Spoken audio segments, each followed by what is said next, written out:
বিসমিল্লাহির রহমানির রহিম। প্রিয় বাইক প্রেমী আমার যে সকল বন্ধুরা আছেন, আমি এখন আছি বয়রা, আমাদের যে সকলের প্রিয় ভালোবাসার মানুষ খুলনার বয়রা অঞ্চলের খুলনা অটোমোবাইল হাটে আছি। প্রিয় বন্ধুরা, এখন আমি আছি এটিভি বাইকে আছি। আজকের প্রধান আকর্ষণ এটিভি বাইক। প্রিয় বন্ধুরা, আমি দেখানোর চেষ্টা করছি, দেখতে পাচ্ছেন এটিভি বাইক।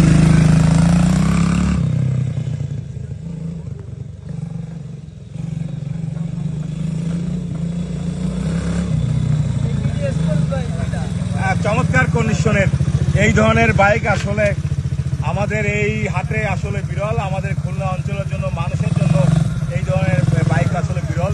প্রিয় বন্ধুরা, আমি খুলনা অটোমোবাইল হাটে সাপ্তাহিক ছুটির দিন প্রতি শুক্রবার সকলকে আমন্ত্রণ জানাচ্ছি। আজকে আমাদের সাথে পবিত্র মাহে রমজানের ইফতার করার আমন্ত্রণ জানাচ্ছি। আমি এমডি আল মাসুম খান সকলকে আমাদের